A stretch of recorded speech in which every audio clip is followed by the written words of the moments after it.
mi corazón.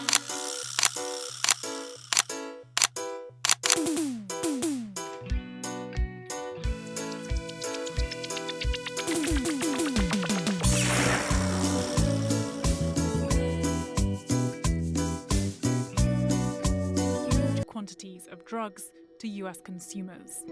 The cartels are waging war in America, and it's time for America to wage war on the cartels, which we are doing.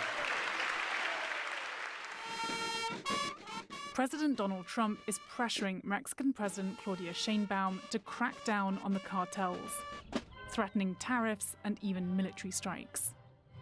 Halo guys, selamat datang di Kelompok 4. Di sini kami akan membahas tentang dampak sosial politik perdagangan narkoba di Amerika Latin. Dalam video ini, kita akan membahas secara lengkap bagaimana perdagangan narkoba bukan hanya soal kriminalitas, tetapi juga membentuk wajah sosial, ekonomi, dan politik negara-negara di kawasan ini. Mari kita buktikan. Latar belakang perdagangan narkoba di Amerika Latin. Amerika Latin, khususnya negara-negara seperti Kolombia, Meksiko, dan Venezuela, telah lama menjadi pusat utama produksi dan transit narkoba dunia. Kolombia dikenal sebagai produsen utama kokain, dan Meksiko menjadi rute transit dan produsen utama narkoba sintetis dan ganja. Perdagangan narkoba di kawasan ini bukan hanya bisnis ilegal, tetapi sudah menjadi bagian dari struktur sosial dan politik. Kekerasan dan keamanan publik. Persaingan antar kartel narkoba memicu konflik bersenjata yang brutal, menyebabkan ribuan kematian setiap tahun, terutama di Meksiko dan Brasil. Kota-kota besar seperti Rio de Janeiro dan Ciudad Juarez kerap menjadi medan perang kartel dan aparat keamanan.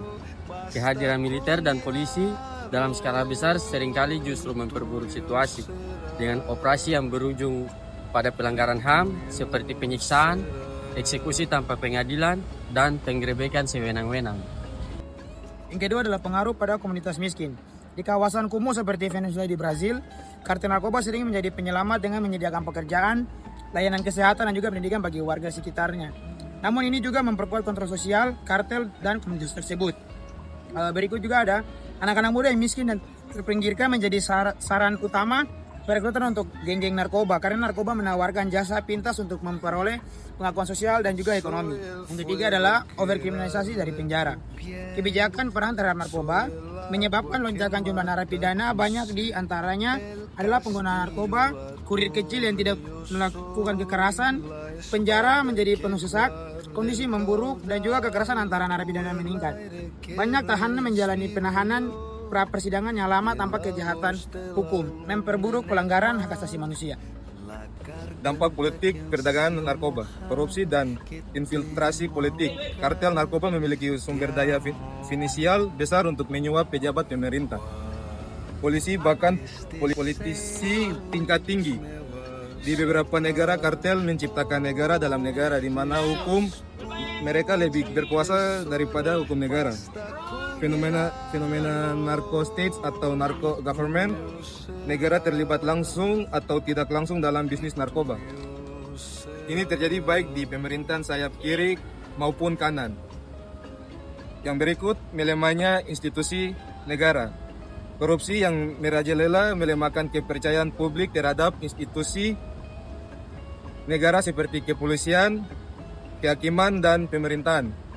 Negara menjadi tidak efektif dalam menegakkan hukum dan melindungi warga. Seringkali kebijakan pemerintah keras justru menjadi alat politik untuk menunjukkan ketegasan, namun tidak menyelesaikan akar masalah, bahkan kadang memperkuat posisi kartel melalui kekerasan dan ketakutan.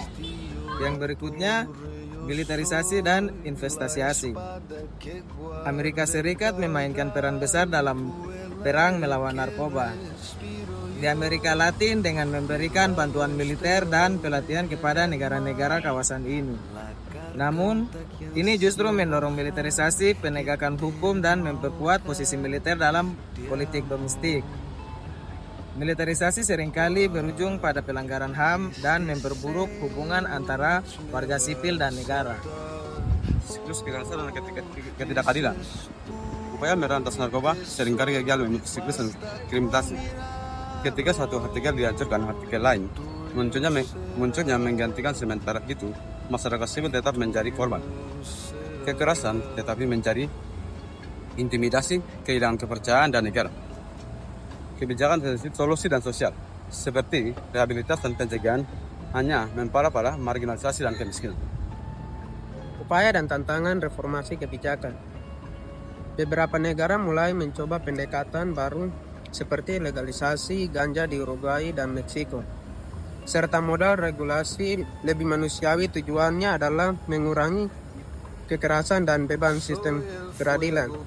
Namun, perubahan ini masih menghadapi tantangan besar seperti resistensi politik, tekanan internasional, dan kekuatan ekonomi kartel. Kesimpulan yang dapat kami tarik dari pembahasan kami, jalan masih banyak menuju solusi perdagangan narkoba di Amerika Latin dalam membentuk landscape sosial dan politik di kawasan ini selama puluhan tahun. Dampaknya sangat kompleks, dari kekerasan, korupsi, hingga krisis kepercayaan masyarakat terhadap negara. Solusi jangka panjang memerlukan reformasi kebijakan yang menekankan pencegahan, rehabilitasi, penguatan institusi, dan pengurangan ketimpangan sosial. Perang melawan narkoba yang hanya mengendalikan kekuatan senjata terbukti tidak cukup, bahkan seringkali kontraproduktif. Penutup, demikian pembahasan kita tentang dampak sosial dan politik perdagangan narkoba di Amerika Latin. Jika Anda ingin tahu lebih lanjut tentang topik ini, jangan ragu tinggalkan komentar atau pertanyaan di bawah ini. Sampai jumpa di video berikutnya.